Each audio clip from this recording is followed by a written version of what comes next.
Hello, welcome for joining another Hangout. I'm Brianna Davis with International Student. You can find us at internationalstudent.com.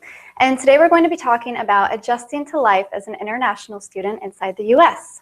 Now, like always, if you have any questions regarding the topic that we're discussing today, please feel free to use the Q&A feature at the top of the Hangouts. You can ask any questions you have regarding adjusting to life as an international student, and at the end, I'll get to those for you. So let's go ahead and get started. So more than likely, you have spent probably the past year trying to get everything together to become an international student. So you may have become buried in a lot of paperwork, not really doing a lot of research on social life and what to expect just on daily life in general as an international student. So that's why we're having this hangout today. That way you can get kind of what I consider to be the fun stuff. It's more of the social stuff. And you can just get a little bit more insight into things beyond paperwork. So let's go ahead and we will dive right into that. So the first thing that you will have a big difference in, a thing that you'll see a lot of differences between your home country and your host country in the US, is going to be the education style. So the classroom style in the US, I find, is going to be very different than the classroom style that you had within your home country. And let's take a look at just a few things that you can expect from your classes within the US.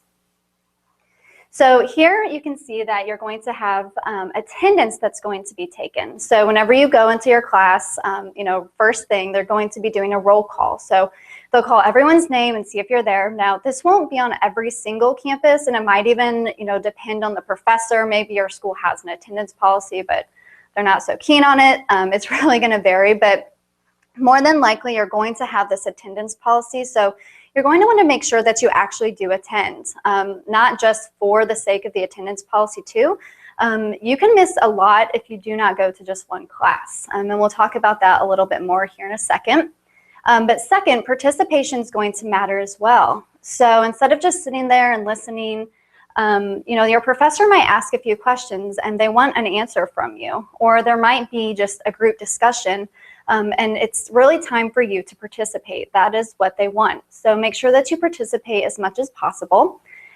Once again, this is not only going to help you learn and to really get more out of the, the class, but it could really make a big difference if perhaps you're on the cusp of having an A or a B grade, and the professor, they really see that you have had a lot of participation within the class throughout the past semester. If you're right on the cusp, it could actually help push you into that A category.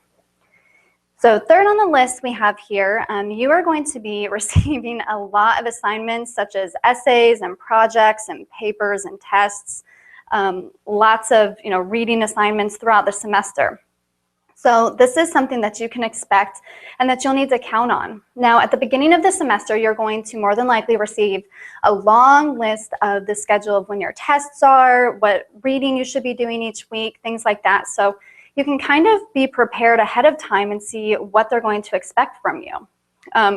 Now, this was a big issue for me whenever I was an international student. Whenever I studied abroad in Wales, there wasn't a lot of essays each week and reading assignments and things like that. So that was a big change for me. And I really thought for the first few weeks that I'd missed a paper that had all of the lists of the tests that we were going to have and things like that. But in reality, it was just a different education style. I hadn't missed anything. I was where I was supposed to be. So just like I went through that adjustment period, you're also going to have that. But it might be very overwhelming for you because you'll have a lot of things that are added to your list for each class. Now, if you find that you are becoming overwhelmed, you don't really know how to balance everything, make sure that you go and reach out to your professors. Each of your professors will have an office time, office hours, and they really want you to utilize those. So if you're having problems, please go talk to them. More than likely, you're not going to be the first international student that they've had who's had the same issue. So they might be very familiar with this, and they're going to be willing to, help you and work around this. So make sure that you go talk to your professors about this if it's becoming a really big issue and you're falling behind. All right. So next, let's talk about meeting your new roommates. So this is going to be one of the most exciting parts, but also it could be a really scary part. And you know, it really, this is going to be the person that you're having to share a space with for at least a year. So this is a really important moment whenever you first meet your roommate, but then also throughout the year, it's just like any relationship, you'll have to keep up the relationship and really work at it. There's things that you'll need to do. So first off, to get to start off on the right foot, I recommend bringing a small gift. You know, something from your home country, preferably. This will be a really great piece just to say, hey, you know, this is a piece of my home country, and it's going to be able to open the door also for you to be able to talk a bit about your home country, which, you know, it will give you a good breaking the ice points, as well as they're going to get to know a bit more about you. Plus, it might help you to not feel as homesick either, being able to talk about home to your roommates. Second, make sure that you're understanding. So a good rule of thumb is to just pick your battles. And basically what this means is if it's not really important to you, then don't start a fight over it. You know, choose things that are really important, because the more fights you have, the more it could damage your relationship. But if you do have something that's really important to you that's causing a point of contention, then most definitely say something to your roommate. But you know, if they come to you with something as well, then make sure that you're understanding and that you try to see things from their point of view as well. So third on the list, we have be respectful. And basically this should be, you know, with anyone that you encounter, but with your roommate especially, and it might be really difficult, you know, living with somebody else, especially in small areas such as a dorm room, it could be a very difficult task, but just make sure that you show them the same respect that you would want to be shown, and hopefully they'll do the same for you. All right, so let's take a look. We're going to discuss our third item. Today we'll be talking about 5. This is going to be our third item on the list, and really it's social norms. So of course there's going to be a few different social norms that you'll encounter, and really this is going to be kind of a daily thing. You don't realize how many social norms can vary from one country to the next on a daily basis until you're put into the situation. So for example, the first time that you go out for coffee with your new friends within the US, you might really be worried about how you're going to greet them. You know, do you give them a kiss on one cheek? Do you give them a kiss on both cheeks like back home? Or do you give the standard US handshake greeting? You know, what do you do? And really, unfortunately, there's not going to be a definite answer, because this can vary throughout the US, as well as throughout different circles within the US. So on your campus, you might have a lot of different social groups, and they might all greet each other in a different way. So, you know, the best advice would be to just kind of watch your social group and see what they do, and it will just come to you over time. You'll become accustomed to the social norms, and not just standard greetings like that, but other things as well, and you'll just be able to fit right in. However, don't feel like you have to fit right in either. More than likely, your US friends are really going to love that you have different social norms.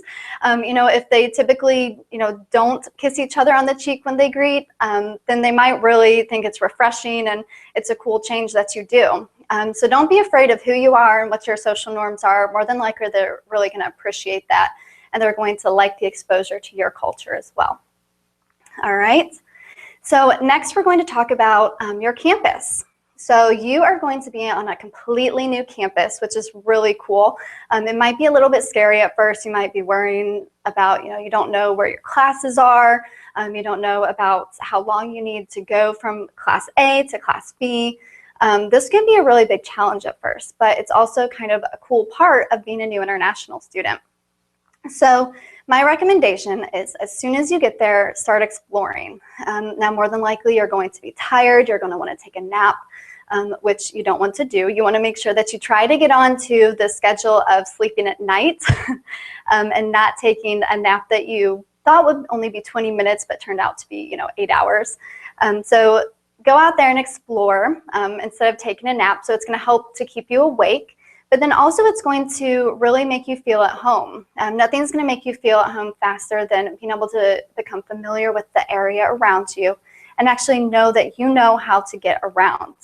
Now, before you even leave your home country, I recommend going to your school's website and printing off a map. They should have a campus map there, so you can just print that right off. If you forget to do that, you're going to have a million things to do before you leave. That's fine.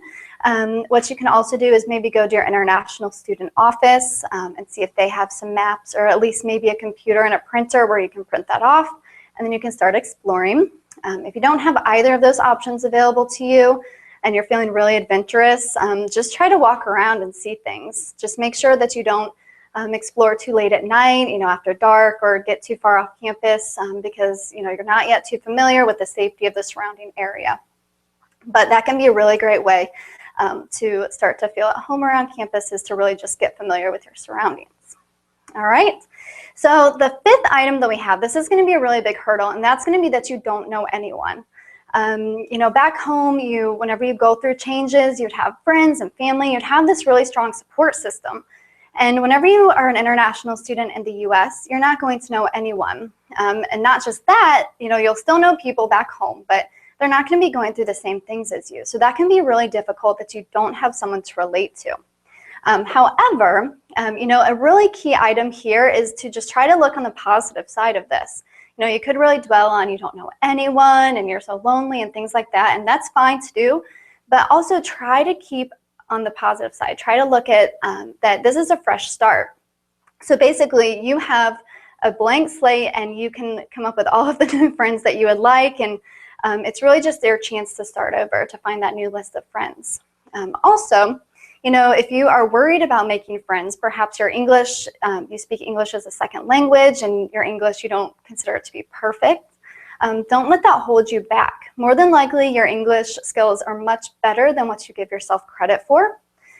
So really, get out there and practice, and that actually will make your English a lot better. The more you practice, the better your English skills will be. And don't use the excuse of, I just want to perfect my English a little bit more before I make friends.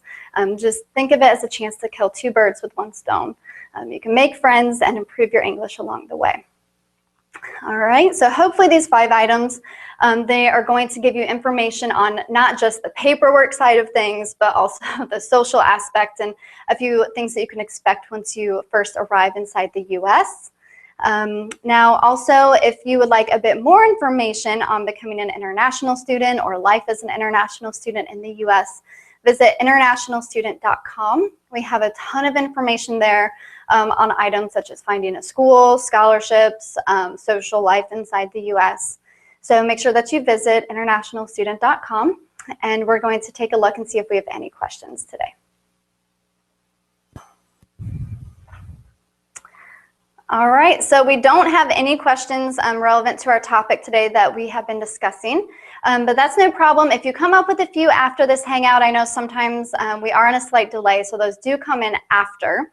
If you have any questions, we'll try to get those answered for you later on, or you can just put your questions right on our Google+, right on the Hangout page there, and we'll get those answered for you.